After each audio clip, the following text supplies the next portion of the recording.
This video is a conclusion to my series of critiques on Marvel's What If TV show, where I will hopefully prove that the show's problems run far deeper than it being the Captain Carter show.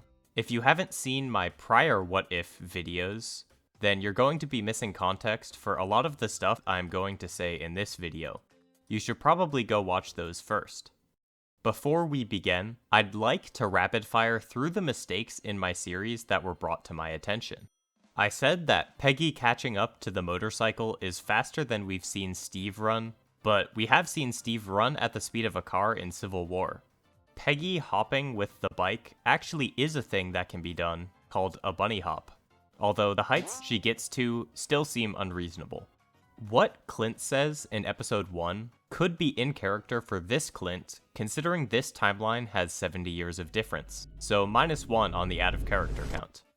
Dancing is brought up one more time in the first Avenger than I mentioned, where they're in a bar and Peggy mentions dancing at 0800, which is what's called back to at the end of the film.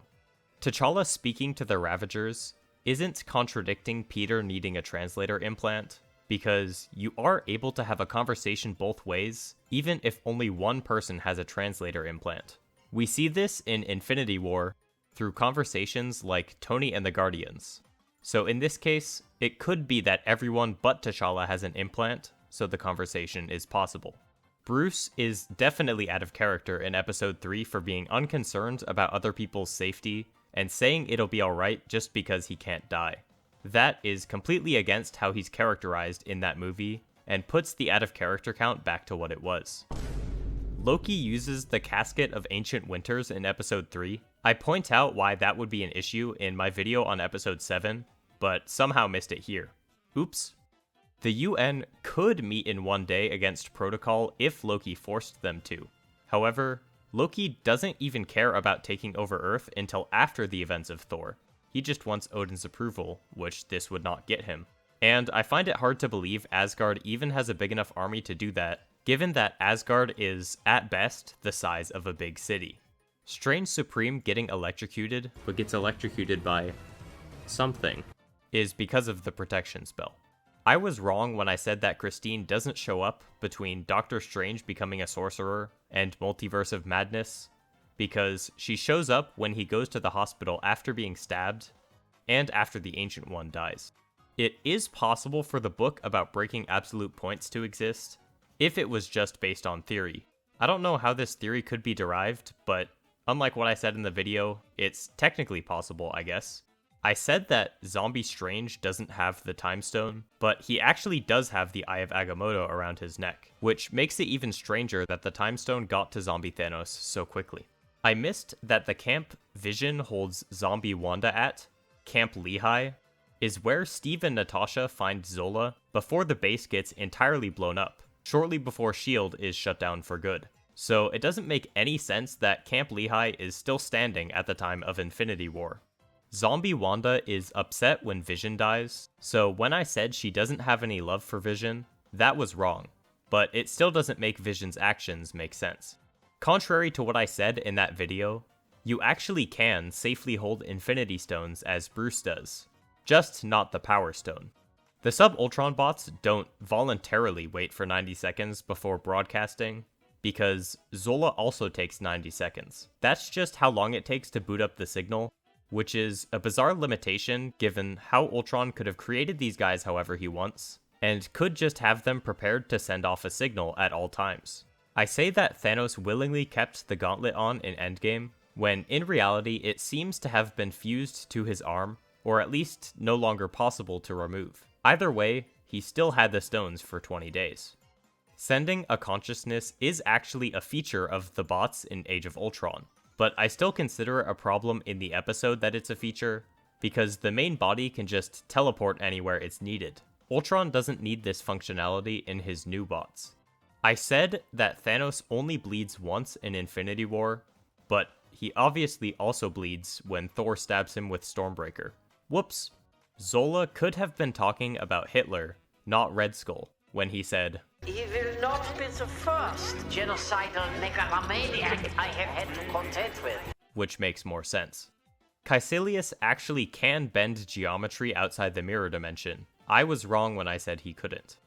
In my X-Men 97 video, when I said the use of the Watcher there is better than him anywhere in What If, that was not true because of the one banger scene from Season 2 Episode 8, which was by far the best thing to come out of What If, and a genuinely potent use of the Watcher. I say that Vision doesn't have green lights on his body to make the Zola face, but Vision can make himself look however he wants, as we see in Infinity War. In Marvel Zombies, some people claim Icarus had Mad Weary, which is why he was acting weird, and as the world's foremost MCU Eternals expert, I don't know how that slipped my mind as a possibility. But Mad Weary results in indiscriminate attacking, whereas Icarus here is clearly only targeting Captain Marvel.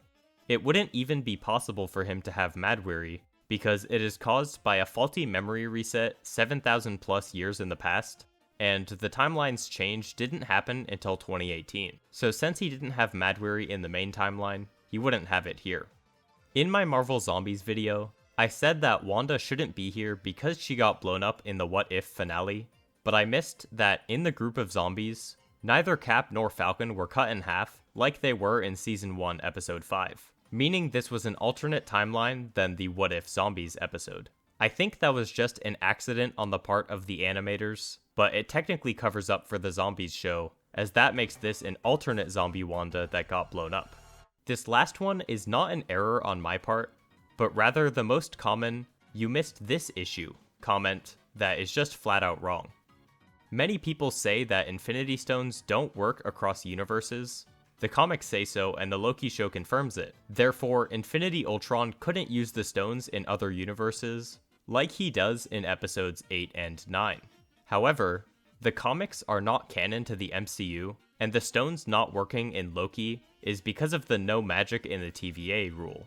We see that the stones work across timelines in Endgame, and before you say, yeah, they work across timelines, but not across universes, the distinction between timelines and universes did not exist at the time What If Season 1 was released. So What If takes place entirely across branch timelines, the same situation as Endgame.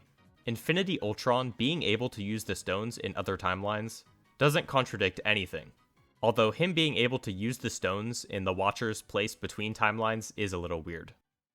With that out of the way, time for the actual conclusion. I've finally made videos about each episode of Season 1, and it's quite a hot take, but I am confident that Season 1 is the worst season of the show, definitely a 1 out of 10, and the third worst season of TV in the MCU, and just that I've ever seen, behind Loki's 2 seasons. I know people like them, but the writing is absolute nonsense as I have laid out in my videos on them.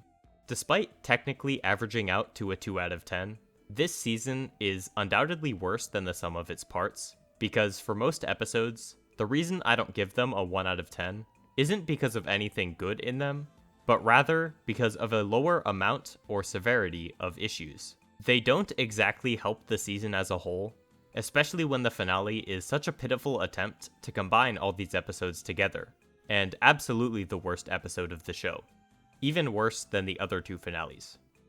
There is such a clear and defined power differential that isn't present in the others, because they instead just have nebulously defined nonsense battling it out. The other finales are still quite bad, but Infinity Ultron is the worst written of the series' villains. The choice of team makes no sense when the teams in the latter 2 finales are actually justified, believe it or not, and in general, the writing in those finales is more defensible than the absolute travesty that is the first season's finale. As a whole, the season managed to have 33 characters out of character, maybe even arguably more, and 13 character assassinations. That's more than 1 per episode, and over 2 per hour. I don't know what show could even attempt to rival those numbers. Okay, I know one that can try, but it has 12 assassinations at most, and that's if I'm being particularly harsh on a level that would certainly increase my count here. Plus, it has nowhere near 33 more characters that are also fumbled, just to a lesser degree. What If is in a unique position where it gets access to varying parts of such a wide cinematic universe, and proceeds to botch basically any character or bit of continuity it utilizes, including its own. Talking about the show more generally now, while seasons 2 and 3 do have some better bits, and generally less bad writing on average, they are still quite bad, and I would stick with the 2 out of 10s that I gave both of them in their respective videos. But season 2 is the strongest the show has to offer. Here's a tier list of where I'd rank the show's episodes. From that, it should be clear why I rank the seasons as I do. Marvel Zombies I also count as part of What If because the only actual difference is the name and age rating, and that show I would place below season 2, but above season 3, and definitely above season 1. And apart from the writing, I don't think this show is scoring very well either. I see people say that the animation carries the show, which I don't really understand. A few episodes, like season 1 episode 4, do have cool visuals at points, but overall, in my opinion, the animation style looks pretty ugly, or at best, just fine. The voice acting ranges from acceptable to terrible. A good amount of voice actors sound weird or like they weren't trying at all. Hold on, you can't even drive a car. That's what you do. I can't believe it! Save the universe? This place is safe? Which is indicative of how the project seems to have been treated during production. This isn't an actual, serious MCU project, but just some silly side thing that you don't need to put in as much effort for. Although, to be fair, some of these actors aren't trying very hard in the mainline entries either. I know you, John, and you made your choices. I know it's been hard since Olivia left you and took your kid, but still, this is on you. And when it comes to the soundtrack, I have seen one person say that they liked the soundtrack, so it has its fan. Personally, I forgot the show even had an original soundtrack until I saw that comment, which means it wasn't actively bad, I guess, but it's not very memorable either.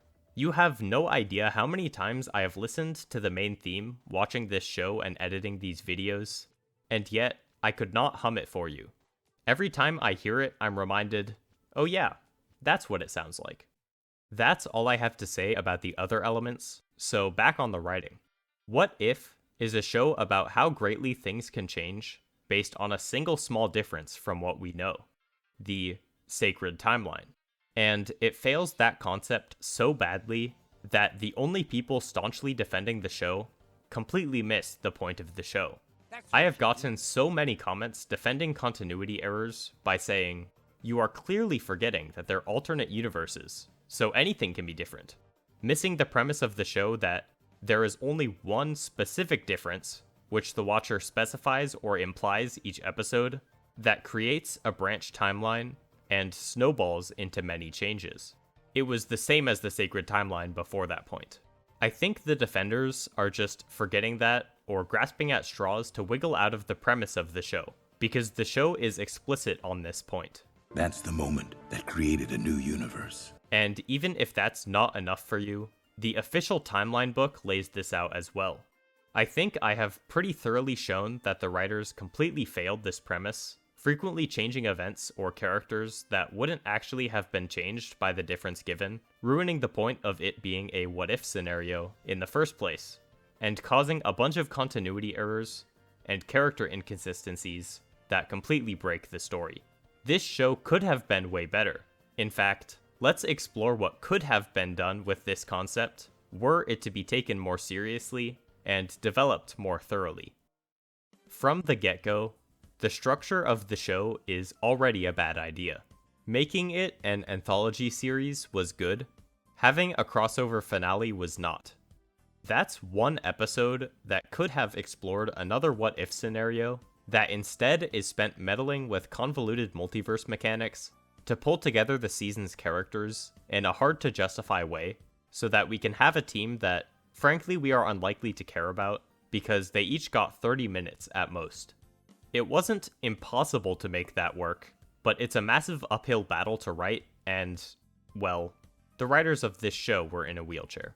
So my very first suggestion would be either to make it pure anthology, or to have the finale add a follow-up to each episode with a revelation that proves a thematic point. If it's unclear what I mean by that, hopefully it'll be cleared up when I explore that format in my rewrites later. When it comes to individual episode premises, I would consider most of them missteps as well. A lot of these scenarios weren't even something anyone would ask, because it's not something anyone would think of as a possibility that could have happened. Like, what if T'Challa was picked up instead of Peter Quill? Or what if Janet ran into a zombie virus in the quantum realm? Or what if Killmonger saved Tony Stark, etc., etc. I've heard tons of interesting fan suggestions for better episode ideas, like what if the other half got snapped? What if Tony died from the bomb? What if the Phase 1 villains won? What if Tony didn't redirect the nuke? And to give a few of my own ideas, how about something like, what if Laufey killed Odin? What if the Yellow Jacket suits got sold? What if Hela killed Thor? Or what if Peter didn't get knocked out in the truck? Plus, one more I'm going to explore in some rewrites I made to show what the process for writing episodes of this show should have actually been like. Let's get down to the nitty-gritty about how it could have been done better. For the Captain Carter storyline, it's totally possible to make it work, which makes it clear that Captain Carter wasn't the problem, the writing was. Off the bat, the episode's change doesn't make sense, as having everyone out of the booth is not possible due to the timing of the change they specified, as well as the fact that it wouldn't have been allowed by Erskine. Getting Peggy the serum in a freak accident is totally contrived and doesn't really make sense, because they could just abort, then run it again later. There was no actual urgency to run it now like they pretended there was in the episode, because the vials of serum weren't going anywhere. Worst case, they take the vials out of the machine so that they wouldn't get drained. So to end up with Peggy getting the serum, a more viable route would be making the change be that Steve dies while training, be it respiratory failure due to his asthma, cardiac failure due to his heart conditions, heat stroke, or even just some accident. With Steve out of the picture, Erskine would have to choose a new candidate to be the first that the serum is used on, and clearly Peggy is the purest heart around. Quite similar to Steve, in that she is determined to serve the country despite the obstacles. I know little of what that's like, to have every door shut in your face. And thus, could be Erskine's new choice for the first super soldier. It's worth keeping in mind that it wasn't the intention for the first super soldier to be the only one. They intended to make more if the serum worked, but Erskine, who kept the formula in his head to prevent it from falling into the wrong hands, died, and all the serum got lost, so they were unable to replicate it. So while soldiers may have made better use of the serum from the army's perspective, Erskine could totally choose Peggy to be the first test subject, given the leverage he has, and the promise that more will come after. The operation would end up being similar, with the bomb going off, then the stealing of the serum afterwards. But now since Peggy has the serum, when she asks for someone's gun, then shoots at the spy, she would get him immediately, as the serum seems to give enhanced aiming ability, and she was already quite a good shot. And this would serve as a little hint at what is to come, now that Peggy is the first super soldier instead of Steve. The vial would then fall down the stairs and spill onto the floor, losing it like what happened in the first Avenger, and thus making Peggy the only super soldier. They would take some of her blood to try and replicate the serum, but they wouldn't succeed. They might make some sort of Rosie the Riveter type posters that don't require her physical presence, but they certainly wouldn't put her on a USO tour like they did with Steve. First of all, she was already an agent, and thus they would be more willing to send her out into the field. And second of all, she's a woman, so she wouldn't be their choice for the face of American soldiers and war bonds. Thus, the Captain Carter suit would be a darker, more stealthy one, suited for the type of missions she's used to. She wouldn't end up with the shield because the reason Steve got it was very specific and happened due to his USO tour outfit. But the What If episode ignores that, of course, and just gives Carter the shield for no reason. So Agent Carter is sent to investigate the weaponry that Hydra is building in the factory where Steve first ran into Schmidt, with the secondary goal of possibly freeing the guys taken prisoner there. She sees that Schmidt and Zola are present, takes the opportunity to kill them, which should be easy if she gets the jump on them, then frees the prisoners there and, like in the first Avenger, clears out the base with them. With no Red Skull to self-destruct the base, the US could take it over and start researching and utilizing Hydra's energy weaponry. Then it would be easy for the US to take out the rest of Hydra now that their heads are gone and resources damaged. Showing the irony of the Hydra name, as Schmidt's sense of superiority made him structure Hydra in a way that without its heads, it would falter. The Allies would win World War II, more or less as it happened in real life, but with energy weapons added into the mix, as well as the Tesseract. Because rather than it getting dropped into the ocean, the US would be able to nab it while taking out Hydra. The next part of the episode could take place after that, and there are a few directions it could go in. But I'd prefer her becoming a teacher for new agents that eventually gets called back for a difficult mission, Mission Impossible 3 or Top Gun Maverick style. If I had a nickel for every Tom Cruise movie that... never mind. My friend, who knows more about the military than I do, told me that the rank of captain was given out very easily during World War II, so Peggy could absolutely end up as Captain Carter under this route. If they wanted her to end up with the suit and shield that she ends up having, that would require quite a bit of work to justify, as it's quite silly looking. Steve's suit was justified by that design originally being for USO tours, then allowing him to be an icon for the American Army. Peggy ending up with the shield isn't impossible later on if they use her to test different types of experimental weaponry, then end up with her using that because it works out the best. As for the British flag suit and design on the shield, it's frankly silly that just because she's originally British, that would be the design. If they really wanted it, I guess the way to justify it would be that she could have a lot of pride in her British roots, but I don't know. I personally would not design her suit like that, but they could do something more than just having Howard plop it on the table with no explanation. When it comes to character and thematics, I think a great route to go down would be Peggy wondering what things would have been like if Steve got the serum instead of her. In this timeline I've laid out, it is clear that Peggy getting the serum resulted in an even better outcome than Steve getting it, because due to her background as an agent, she was a better shot, just generally more skilled, and more likely to actually get used in the war. She doesn't know this though, and could face doubts about how she handles things versus how Steve would have handled things were he to have gotten the serum as initially planned. A great situation to spark this could be that during them fighting their way out of the Hydra base, there could be an explosive thrown near her and some others, and it ends up killing one of the people she's trying to save, which could have been her instead if she jumped on it. Situations like this, where she could give up her own life, but ultimately doesn't because she doesn't have a fast enough impulse, or is conflicted over whether losing the only super soldier is worth it for regular soldiers, could be a great way for her to think back to Steve and how he would have been a better super soldier due to how selfless he was. The overall outcome of the war is better though, which would show that while thinking about what she could have done can deepen her moral convictions for the future, it's not worth being dragged down by the what if, because you don't know whether things actually would have gone better the other way. In the finale of the season, the follow-up to this episode would be a scene that's a time skip forward where things are going well in the present because of changes like the only super soldier not being lost, like Steve was in the main timeline, and the fact that because Zola died, Hydra is not working behind the scenes. Peggy would discuss with someone about how Steve dying was a tragedy, and while it's possible he would have been better with the serum, things aren't too bad here with her being the one who ended up with it.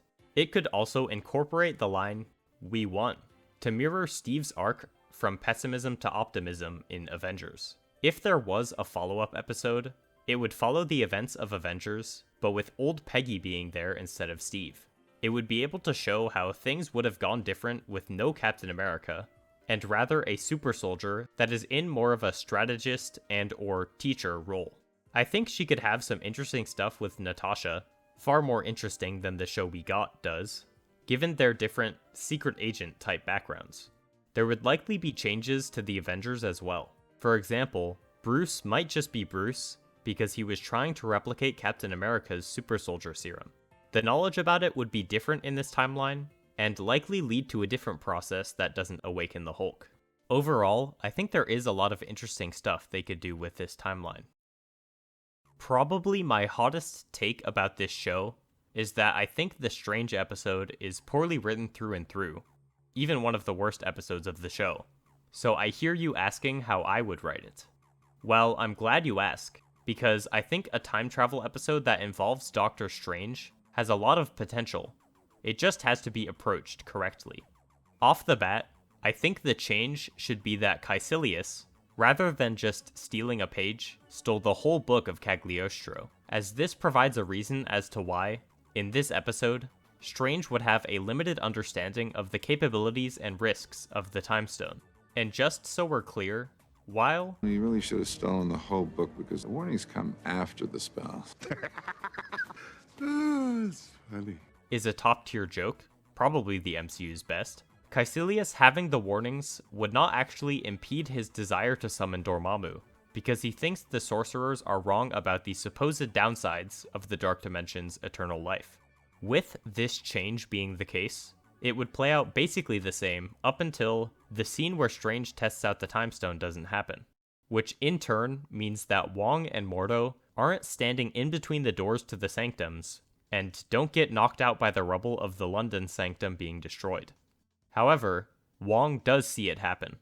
He calls in Strange and Mordo because they're nearby, but because they don't know where Caecilius is headed next, Mordo goes with Strange to defend the New York sanctum, and Wong goes to the Hong Kong sanctum. Strange and Mordo pretty easily succeed in fending off the Zealots, because now it's not just Strange fighting the Zealots on his own.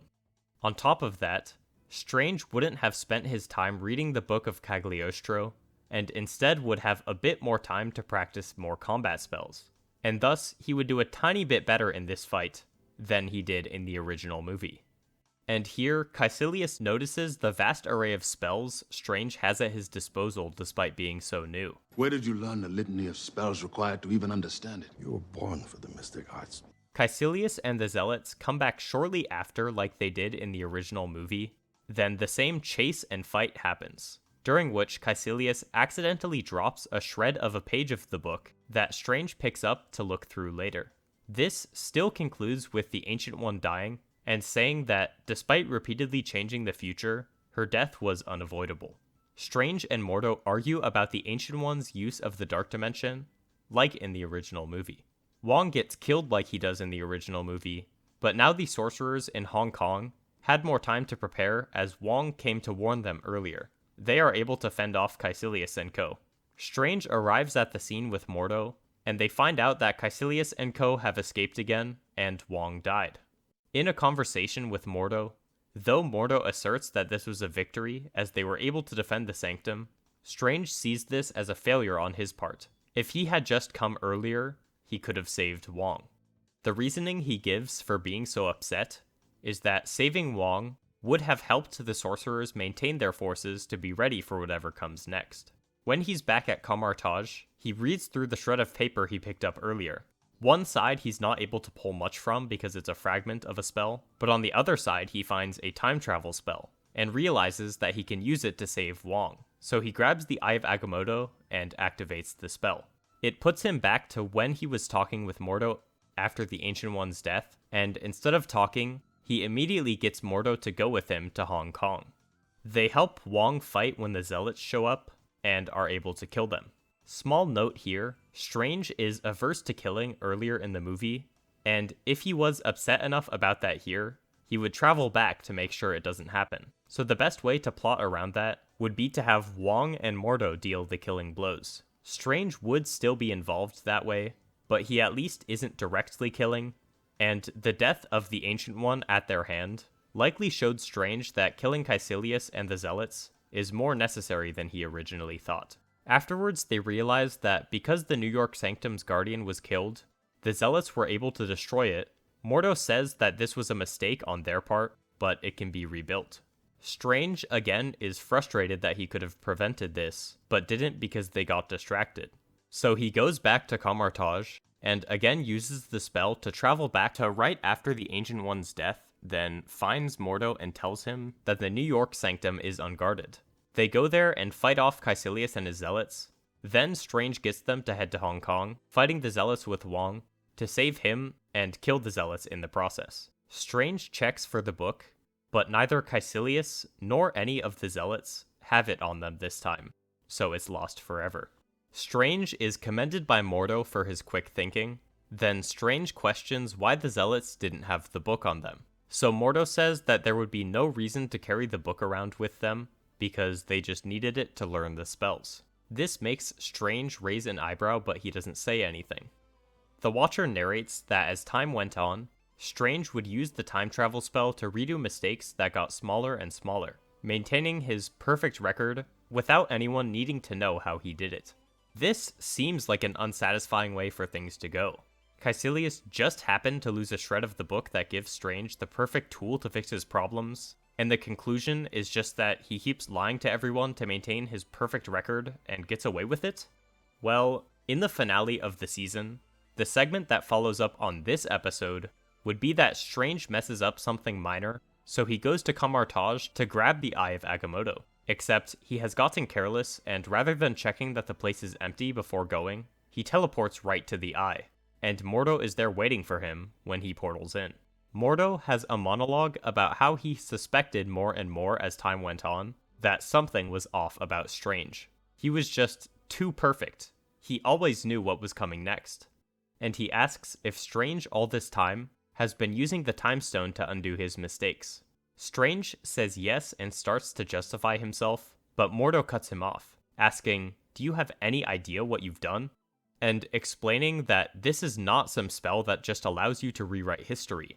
It creates branches in time, like he mentioned in the original movie, and makes the body you left drop dead in your original timeline, which is why this spell never gets used, explaining why it never came up in the original timeline.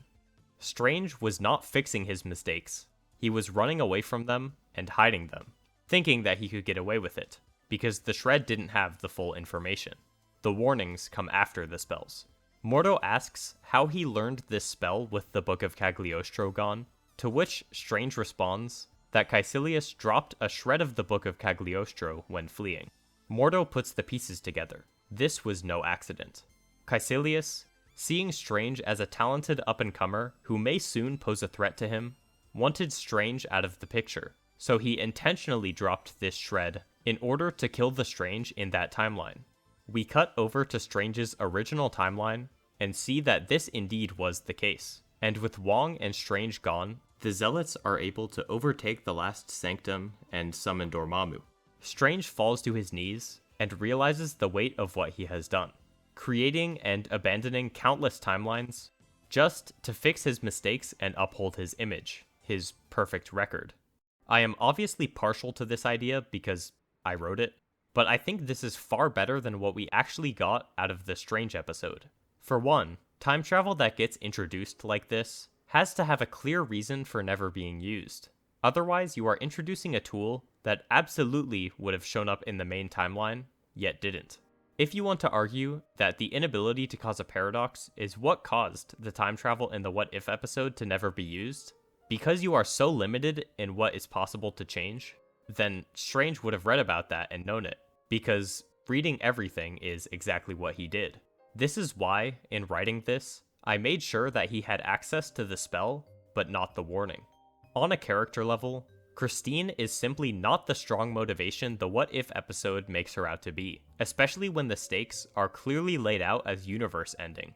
The episode pays lip service to his pursuit being due to his need to fix everything. But that just doesn't gel with the fact that he doesn't go back to try to fix Christine's death for 2 whole years. The perfect record he had as a surgeon, and would maintain even if that meant turning down the chance to save people. I have a 68-year-old female with an advanced brainstem glioma. You want me to screw up my perfect record? Definitely not. Is something that could seep into his sorcery if given the chance. Which is why the time travel spell is something he would use as a crutch to keep that up. The negative effects are not visible and are unknown to him, and he would want to keep this a secret, both to maintain his record outwardly so nobody knows he ever messed up, and because the sorcerer's staunch stance against tampering with things found in the Book of Cagliostro, like the Dark Dimension, makes him realize that they probably would not approve of him doing this, even though to him it seems not so bad. I'm being told to blindly accept rules that make no sense. The Ancient One saying her death is unavoidable can be used here to explain why he doesn't travel back further. That inevitability makes it seem to Strange that he can't change anything before that point. Although this probably would have to be made clear somehow in the episode because people might not grasp that intuition unless it's explained. I'm not going to do full rewrites of the other episodes but there are certainly ways they could have done them better as well.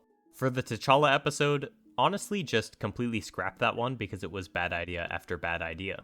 For the Hank killing the Avengers episode, it requires some major tweaking, but it could end up being good. They would need to shift the timeline a little to get it right, like I laid out in the video. They can reconcile Hank going crazy and being able to kill the Hulk, both by using a specific plot point from Ant-Man, the faulty Pym particle. They could establish that in the past, before they were perfected, the Pym particles turned living things into goo, like we see Cross's tech do in Ant-Man.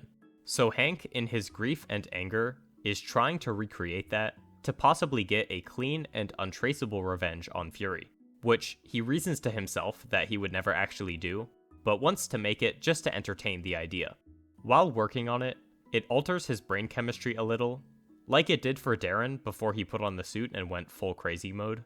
This is not who you are. It's the particles altering your brain chemistry. Making Hank unhinged enough to end up coming up with a full-fledged revenge plan on Fury. The plan is to get Fury framed, so he follows Fury and kills people like Tony, Thor, and Clint, then Nat in S.H.I.E.L.D. custody. If they really wanted Hank killing the Hulk, which I think is unnecessary, they could have Fury look at the Avengers Initiative candidates to try and draw a connection between these deaths, which allows Hank, while looking over his shoulder, to see Banner, then go and use the faulty shrink ray to turn him into goo. To avoid Hank being dumb and letting Natasha get a phone call off, the way Fury finds out is that he thinks about who would want to frame him like this, thinks about the relatively recent death of Hope and the capabilities of Hank Pym, and deduces that it is Hank doing this. So despite S.H.I.E.L.D's suspicions of Fury, he convinces them to let him try one thing to prove he's being framed, baits out Pym like he does in the episode, uses Loki to his advantage like in the episode, but records it this time and or has S.H.I.E.L.D. officials present that are hidden by Loki's illusions, so he has Hank's admission in order to clear himself and go free.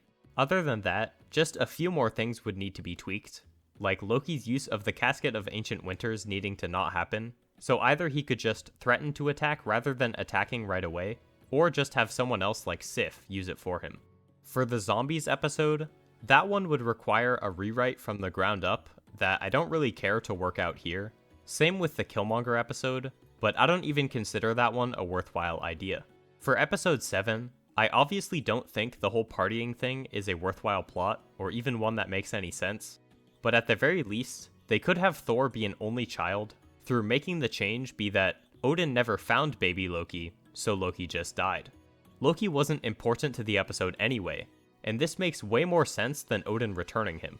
For the Ultron episode, they could just have him succeed with the Sokovia plan now that he has the Vision body, then create a new race of technological humans as he originally intended. When the dust settles, the only thing living in this world will be metal. Which then need to fight Thanos years later when he shows up looking for the stones located on Earth.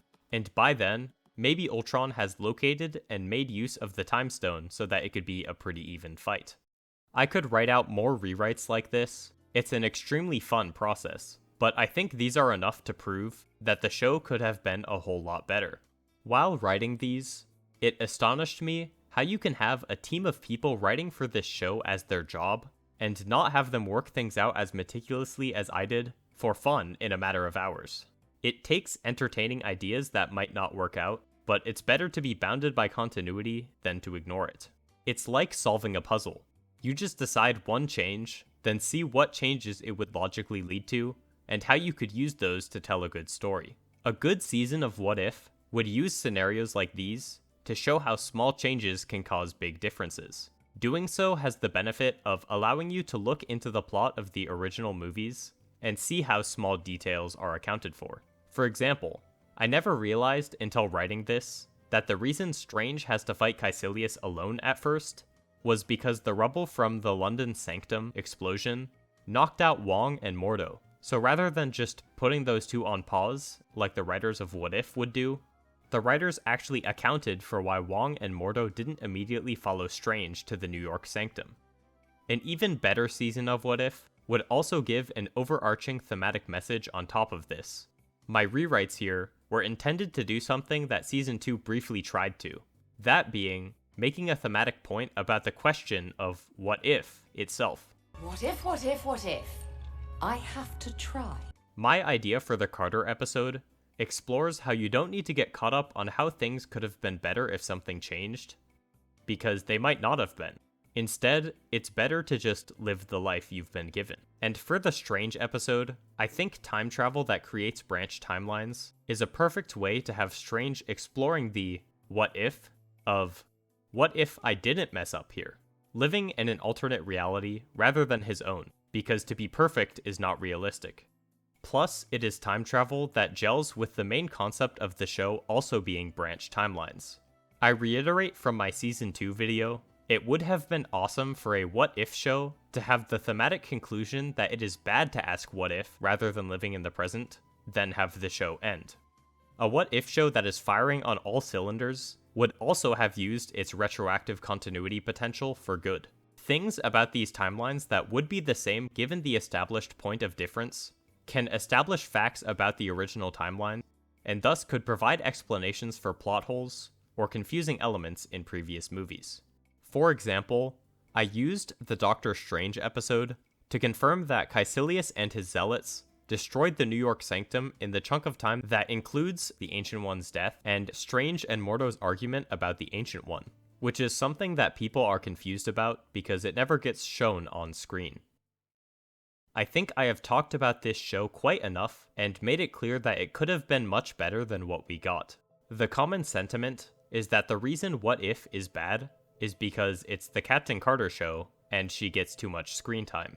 But that's far from the case. Captain Carter is the star of the show's best episode, Season 2, Episode 5, as well as the character with the most substantial character writing, and the series' best scene by far, despite the characterization they do give her getting ruined later on. If Captain Carter appeared just as frequently but the show was written better, it could have been a good show.